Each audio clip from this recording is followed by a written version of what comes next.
தந்த அத்தனை குருமார்களுக்கும் முதல்ல வணக்கத்தினே தெரிவிக்கிறேன். இன்னைக்கு நம்ம பார்க்கக்கூடிய வீடியோ வந்து ஆகஸ்ட் மாத ராசி பலன்கள்ல மகர ராசிக்கு. அதாவது என்னோட வீடியோ உங்களுக்கு பிடிச்சிருந்ததுன்னா நீங்கள் லைக் பண்ணுங்க, ஷேர் பண்ணுங்க, கமெண்ட்ஸ் கொடுங்க, சப்ஸ்கிரைப் பண்ணிக்கோங்க. பக்கத்தில் இருக்க பெல் பட்டனை நீங்கள் கிளிக் பண்ணாதான் நான் போடக்கூடிய ஒவ்வொரு வீடியோ உங்களுக்கு ஆட்டோமேட்டிக்காக வரும். மேக்ஸிமம் என்னோட சப்ஸ்கிரைபர் யாருமே பார்க்குற மாதிரி தெரியல, அதனால எல்லாருமே நீங்கள் பெல் பட்டனை கிளிக் பண்ணி வைங்க. ஓகேங்களா? சரி, இப்போ போகலாமா வீடியோ பார்க்கலாம். இப்போ மகர ராசி. மகர ராசிங்கிறது என்ன தெரியுமாங்க? கால புருஷனுக்கு 10வது வீடு. ஓகே, பொதுவாக அந்த மகர ராசிக்காரங்களே தொழிலில் வந்து அமோகமாக வரக்கூடியவங்க. ஓகே, இவங்களுக்கு இந்த மாதம் எப்படி இருக்குன்னு பார்க்கலாம். ராசி அதிபதி எங்கே இருக்கிறாரு? 2ஆம் வீட்டில் இருக்கிறாரு. பொதுவாக 2ஆம் வீட்டில் சனி பகவான் இருந்தாலே திருமணம் தாமதமாகும். ஓகே, பொருளாதாரம் நல்லா இருக்கும். யாருக்குமே சனி பகவான் 2ல் இருந்தால் அவங்க வந்து சீக்கிரமாக வேலையில் டக்குனு அறிவாங்க சின்ன வயசுலேயே. ஏன்னா அவங்க படித்து முடித்த பிறவே சிறிய வயசுலேயே வேலையில் அமரக்கூடியது 2ஆம் இடத்துல தனஸ்தானத்தில். மகர ராசிக்கு தனஸ்தானம் தனாதிபதி. ஓகே, அப்படி இருக்கும்போது சில பேருக்கு திடீர் கல்யாணம் நடக்கும். அதாவது சில பேர் கல்யாணம் விட்டு போயிருப்பாங்க, மாப்பிள்ளையை திடீர்னு காணலன்னு சொல்லுவாங்க. அப்போ என்ன சொல்லுவாங்க, சரி எதாவது பார்த்து எடுத்து ஃப்ரெண்ட் யாராவது வச்சு கல்யாணத்தை முடிச்சுடுவாங்க. அப்போ இந்த மாதிரி 2ஆம் இடத்துல சனி பகவான் இருந்தாச்சுன்னா அவங்களுக்கு திடீர் கல்யாணம் நடக்க வாய்ப்பு இருக்கு.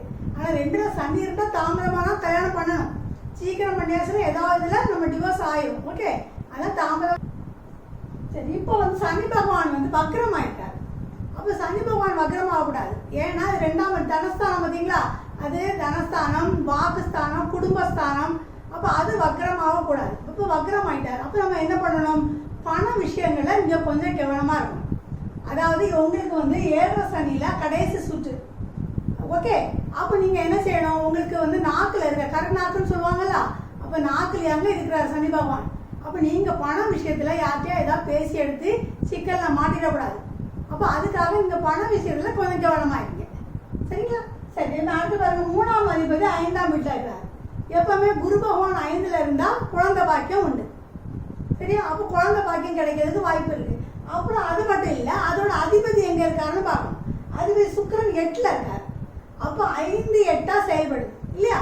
அப்போ 5 8ஆ செயல்படும்போது என்னமா இருக்கும்? கரு கலையதுக்கு வாய்ப்பு இருக்கு.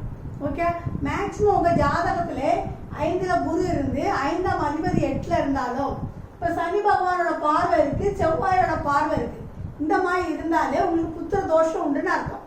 அப்போ நிறைய வருஷமாக குழந்தை இல்லைன்னு சொன்னீங்கன்னா இப்படி ஒரு அமைப்பு இருந்தால் இருக்காது. அப்போ அதுக்குள்ள நிவர்த்தி ஸ்தானத்தை நமக்கு செய்துக்கிட்டு தான் நம்ம குழந்தைகளை எதிர்பார்க்கணும். அப்போ இப்படி இருக்கும்போது கரு கலையதுக்கு வாய்ப்பு இருக்கு. இதுவே கொஞ்சம் பெரிய பிள்ளையா இருக்கட்டுமே, சொல் பேச்சு கேட்காது, ரொம்ப அடமெண்டா இருக்கும். ஏன்னா 5 8ஆ இருந்தா சொல்லி கேட்க வயசுக்கு தகுந்தவா நீங்க பிடிச்சிங்க. ஒரு 15 வயசு பிள்ளையா இருந்தா நம்ம பேச்ச கேட்க மாட்டான், அந்த மாதிரி இருக்கக்கூடிய கேரக்டரா இருக்கும். இதே இந்த அதிபதி பாருங்க, 4ஆம் அதிபதி 5ல் இருக்காரு. அப்போ 4ஆம் அதிபதிங்கிறது கேந்திரம், அவர் திருவோணத்துல போய் இருக்கிறார், குருவோடு சேர்ந்துட்டார். அப்போ என்னன்னா உங்களுக்கு சமுதாயத்துல ஒரு பெயர் புகழ் அந்தஸ்து கிடைக்கிறதுக்கு வாய்ப்பு இருக்கு. பொதுவாகவே 4ஆம் அதிபதி எங்க இருக்காரோ அதுக்கு 6 8ஆம் அதிபதி நம்மளுக்கு ஒரு வருத்தத்தை தரும். ஓகே, இப்போ 4ஆம் வயதுல இருக்காரு, அதுக்கு 6ஆம் இடம் 10. அப்போ தொழில் மூலமா நமக்கு ஒரு சின்ன வருத்தம் இருக்கும்.